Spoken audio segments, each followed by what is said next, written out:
I am Arden Vale, and I am 37 years old. I have learned that silence is not emptiness. It is structure. It is restraint. It is the space where decisions harden into something irreversible. People often confuse quiet with softness, with uncertainty, with a lack of intent. They assume nothing is happening because nothing is being announced. That assumption has ruined more lives than any reckless outburst ever could. Before this story goes any further, please like, comment, and subscribe, and tell me where you're watching from. Your engagement helps stories like this reach people who understand what it means to be betrayed without shouting, without warning, by someone who knows exactly where your vulnerabilities live.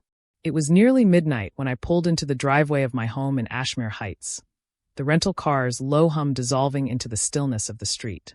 The neighborhood was quiet in the particular way affluent streets always are at night. No voices, no music, just the faint glow of porch lights and the occasional passing shadow of a tree branch stirred by wind. The sky hung low with haze, thick and unresolved, like a thought that never quite finishes forming. I didn't turn the engine off right away. I sat there with my hands resting on the steering wheel, watching the automatic porch light flicker on as it detected movement. The delay felt appropriate. My body hadn't caught up to the reality of being home yet. I was supposed to still be 3 states away. The flight cancellation had come 3 hours before boarding. Weather system over the Westbridge corridor, they said. Severe winds, cascading delays, operational risk. Corporate phrasing for something no one could control.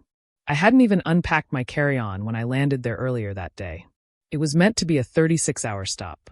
Meetings, a single overnight, then back home. Instead, it became 12.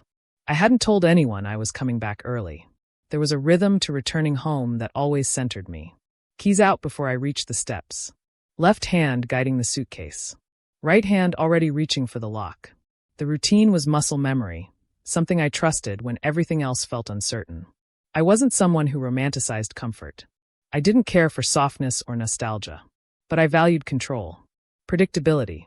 Familiar shapes and known paths. The ability to move through my own space without thinking about it. My house wasn't warm in the decorative sense people like to brag about. There were no throw blankets arranged for show, no gallery wall of curated memories.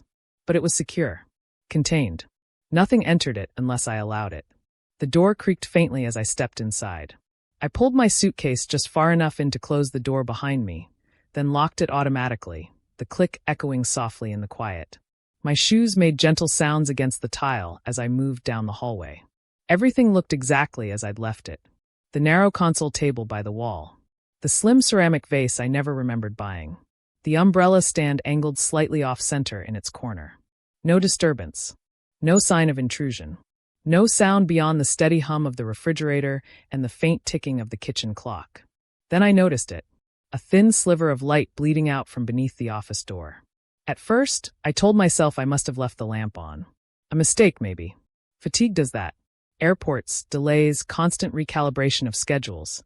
It wears down the mind in small ways. But even as I reached the door, something inside me had already rejected that explanation. I never left lights on. Never.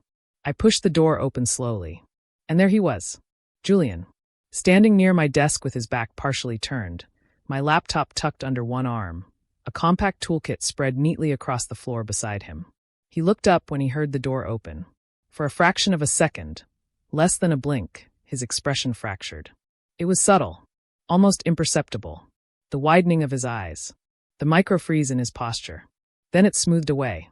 "Oh," he said, casual, as though this were the most natural thing in the world. "You're early." I didn't respond. I stood there in the doorway, still as a locked system, my eyes fixed on him. Silence filled the room faster than any accusation ever could. It pressed against the walls, thick and unyielding. He straightened, setting the laptop on the desk like it was delicate. "I was just checking something for you," he said easily. "You mentioned it was acting strange last week." I still didn't speak, because my attention had shifted to the toolkit. These weren't the tools of a hobbyist. They weren't for casual repairs or curiosity. They were precise, purpose-built, flat pry bars, hex drivers, cable taps, small, subtle devices tucked into the case that weren't meant to be noticed by anyone who didn't already know what they were looking at. I recognized every single one of them. My laptop sat quietly on the desk, its lid closed, power light blinking faintly. Sleep mode. When my voice finally came, it was steady. "What are you doing here, Julian?" He hesitated, just long enough to register. "You said it was glitching," he replied. "No," I said. "I didn't." He blinked, then smiled faintly, the way people do when they're trying to reshape reality into something more convenient. "Maybe lagging," he shrugged. "I figured you wouldn't mind." I looked past him. The external hard drive that normally lived locked away was sitting beside the laptop. The safe built discreetly into the lower cabinet door was still open, its metal interior visible in the low light.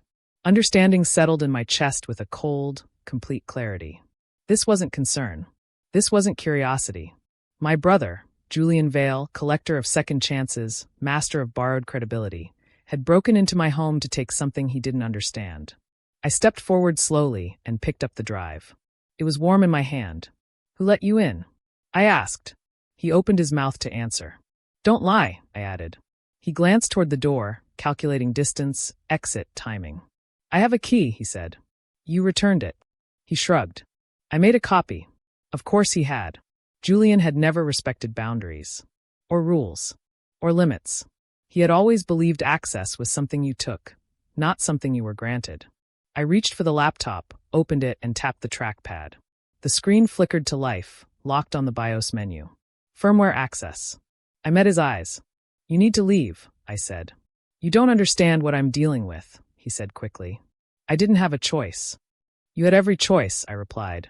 "And you made the worst one." He didn't argue. He looked down at the tools, as if they might explain something on his behalf. They didn't. I stepped aside. Julian gathered the kit, walked past me, and left without another word. The door clicked shut behind him. The house fell silent again. I stood there for a long time, listening to the refrigerator hum, the soft ticking of the clock, the faint buzz of the overhead light. He had waited until he thought I was far away. He had brought tools, not curiosity. There would be no confrontation. No call to our parents. No apology that could possibly matter. He had chosen a system. And systems, once chosen, do not forgive. I didn't go to bed. I turned off the hallway light and walked quietly to the hall closet. Third shelf, behind the emergency lantern and the locked firebox, sat a matte black case no larger than a paperback. Inside was a backup drive. Not for storage. For surveillance. I had installed the passive logging system years earlier, not out of paranoia, but protocol. My work existed in a space where data wasn't just valuable. It was traceable, regulated, and catastrophic if mishandled. The system was always watching. And Julian had no idea.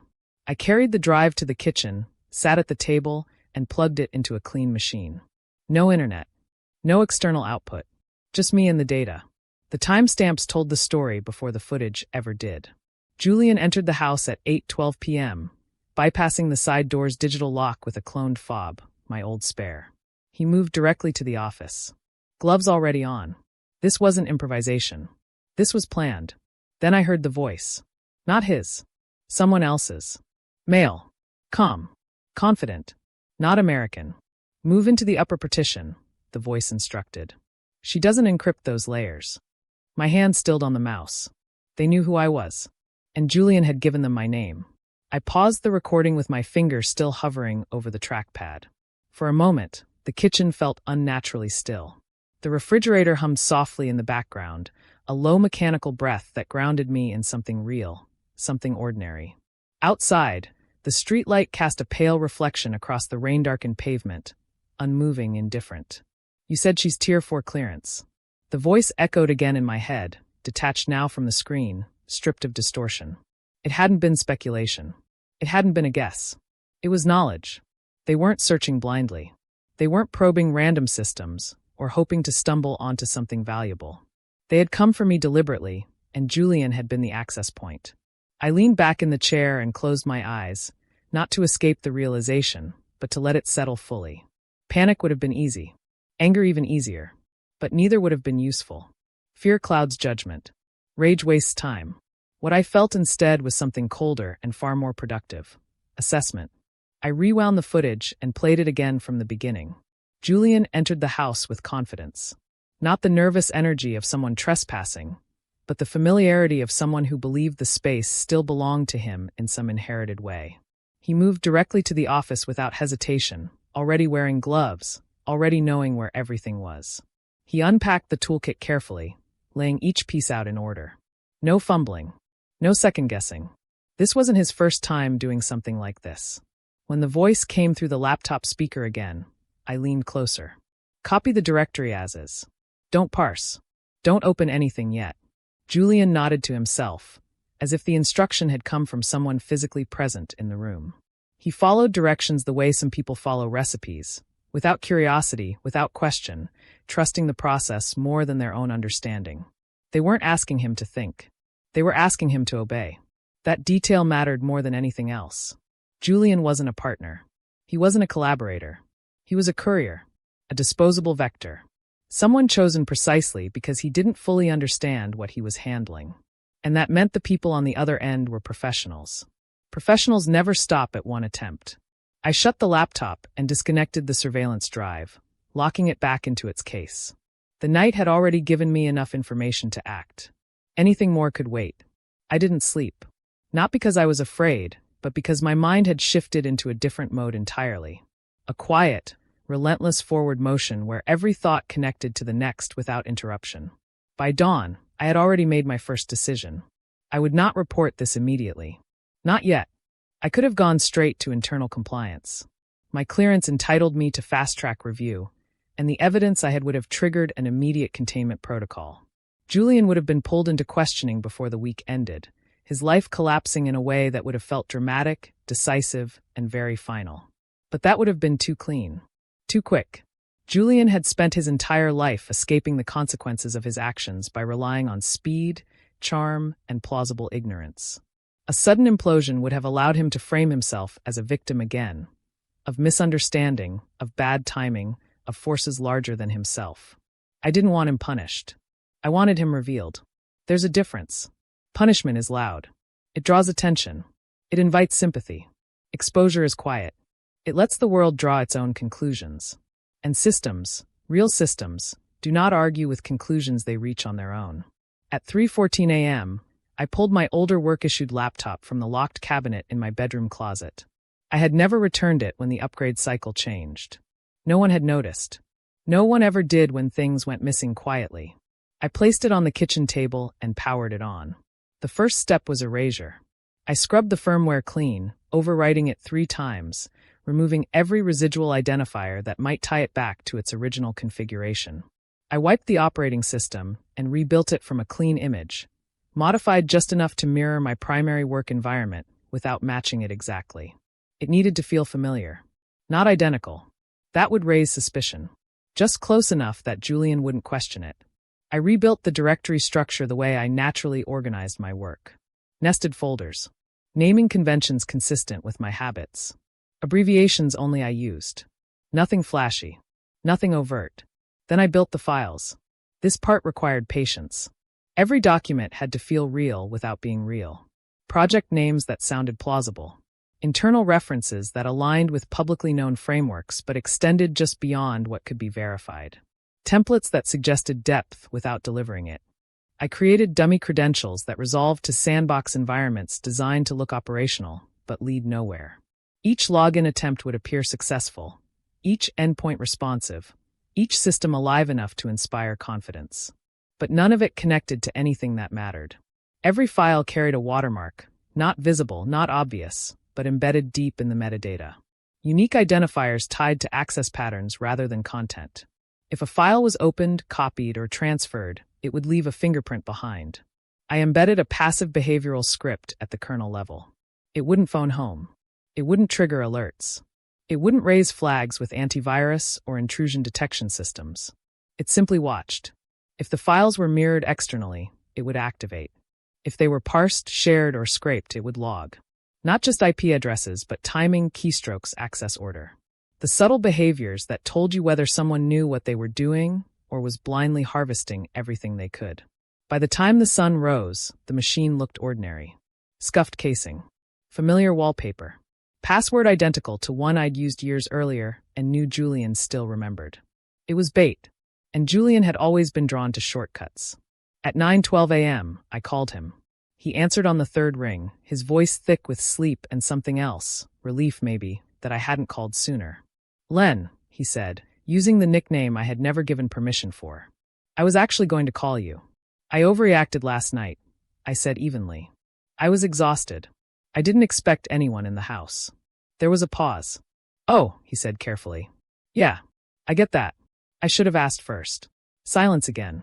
I let it stretch just long enough for him to start filling it with his own thoughts. If you're going to poke around, I added, maybe don't do it on my main machine. What do you mean? I've got another laptop. Cleaner. Safer. I use it for testing. I can drop it by later. The shift in his breathing was immediate. Oh, he said again. Yeah, that would actually help a lot. I almost smiled. By the time I left his apartment that afternoon, he was already opening files. I watched him power the laptop on, watched recognition soften his expression as the interface greeted him with something that felt like home. Everything he expected to see was there, and nothing he needed was.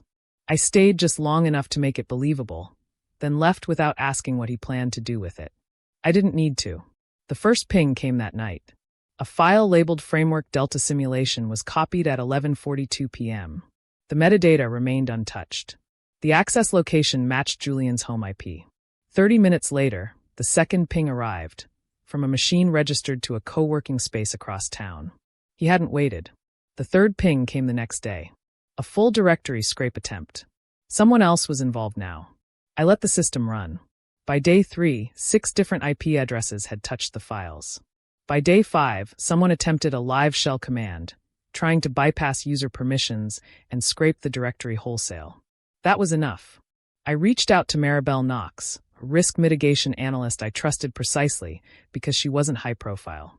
She worked for a satellite vendor contracted through my firm, someone who understood patterns more than politics.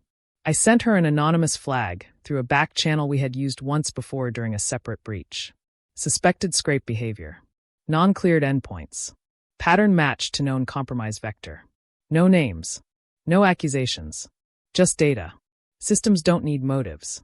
They need triggers. 3 weeks passed before the first ripple came back to me. Julian texted. Hey, weird question.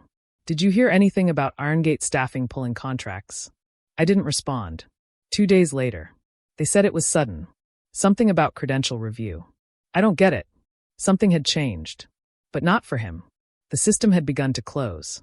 By the end of the second week, his access to the co-working space was revoked. The week after that, emails started arriving. Polite, vague, final. Due to internal restructuring. Restructuring was never restructuring. It was shielding. By the 4th week, his messages changed tone. Shorter. Faster. Something's wrong. I'm getting shut out of everything. I didn't answer. By the 5th week, a quiet memo circulated through privileged contractor exchanges. Credentials under evaluation. Limit access. Do not engage. No explanation. No appeal. Julian wasn't under investigation. He had simply brushed against a pattern that was. And patterns don't forget. When he finally came back to my door, rain clinging to his jacket, eyes stripped of certainty, I already knew what he would say. I lost 2 clients, he said. I didn't move. Did you tell someone something? He asked, almost pleading. I looked at him and understood fully that this was not a man seeking forgiveness. This was a man seeking escape. You typed it all yourself, I said quietly. Then I closed the door. The system had finished its work. The knock came on a morning that felt deliberately ordinary. It wasn't loud. It wasn't urgent. Just present. A soft but insistent sound that carried expectation rather than demand. I was standing in the kitchen when I heard it, the kettle warming on the stove, the faint smell of rain drifting in through the cracked window. The street outside glistened from an early drizzle, the pavement reflecting the gray sky in thin, broken lines. It was the kind of weather that slowed everything down without announcing itself. A weather meant for stillness. I already knew who it was. There were very few people who came to my house unannounced. Fewer still who knocked that way.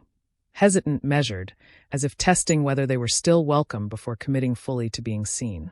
I dried my hands slowly and walked to the door. Julian stood on the porch. His jacket was damp at the shoulders, hood pushed back just enough to reveal his face. He looked thinner than the last time I'd seen him. Not dramatically so, nothing that would alarm a stranger, but enough that I noticed it immediately. His eyes searched mine the moment the door opened, scanning for something familiar, something forgiving. I lost 2 clients this week, he said. No greeting. No preamble. Just the sentence, dropped between us like a weight he no longer knew how to carry. I didn't move, he continued quickly, as if momentum might save him. One of them said there was a flag. Security-related. They couldn't explain it. I didn't respond. His voice shifted, roughened by confusion rather than anger. Did you say something? The question barely held together. It wasn't an accusation. It was a plea disguised as logic, a final attempt to find an external cause for something he wasn't ready to own. I looked at him, truly looked at him, and felt nothing sharp rise in my chest. No anger. No grief. Just clarity. I didn't need to, I said quietly. He frowned. What does that mean? I didn't explain. I didn't invite him inside. I didn't offer him the narrative he wanted, the one where I confessed, where he could argue, where we'd fall back into the familiar choreography of him defending and me absorbing. That version of us had expired. I stepped back and closed the door. The lock clicked softly. There was no sound from the porch after that. No knocking. No raised voice. Just the faint continuation of rain and the steady quiet of a system doing exactly what it was designed to do. That evening, I ran my final sweep of the decoy environment. The logs had gone silent 5 days earlier. No new access attempts. No file transfers. No scraping behavior. Whatever small circle Julian had been operating within had already discarded him. He was no longer useful. And in systems like these, usefulness is the only currency that matters. I wiped the machine clean. Not because I needed to hide anything, but because there was nothing left to observe. The system had finished its work. 3 days later, my secure internal inbox lit up. The message appeared only through a routing channel visible to employees with elevated clearance. No external headers, no standard formatting. Just a subject line and a single line of text. Irregular activity traced to compromised vector. Review requested. I went to the office that afternoon. The elevator ride to the 13th floor was quiet, the kind of silence that felt intentional. The restricted wing was colder than the rest of the building, temperature regulated not for comfort, but for consistency. Soundproof rooms lined the corridor, each one sealed and self-contained. An analyst waited inside. She didn't introduce herself. She didn't need to. Her posture was neutral, her expression unreadable in the practiced way of someone trained to receive information without reacting to it. She gestured to the chair across from her. I sat. She turned her monitor toward me. Logs scrolled across the screen, access attempts, IP chains, timestamps, behavioral markers. The data mirrored what I had already seen. The same files, the same patterns, the same quiet persistence of unauthorized interest. We traced these access attempts to a machine registered to you, she said calmly. I nodded once. We have not escalated to external authorities, she continued. Internal review protocol applies at this stage. That's appropriate, I replied. She paused, studying me, not for guilt but for intent.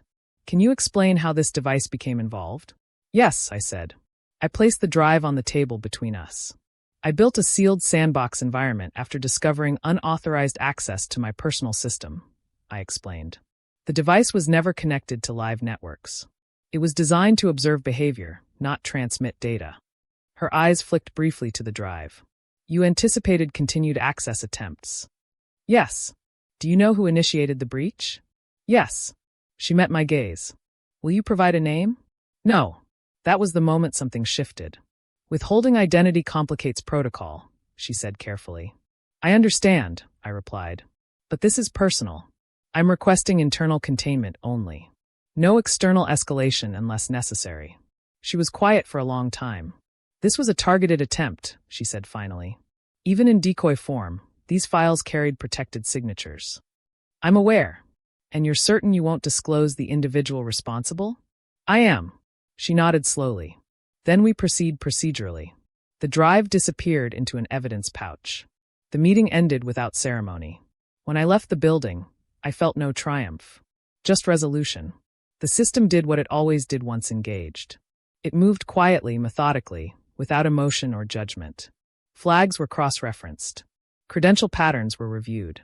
Secondary verification teams ran audits that intersected with vendor compliance lists and contractor vetting databases. Julian was never questioned. He didn't need to be. His name had already brushed against a pattern it couldn't escape.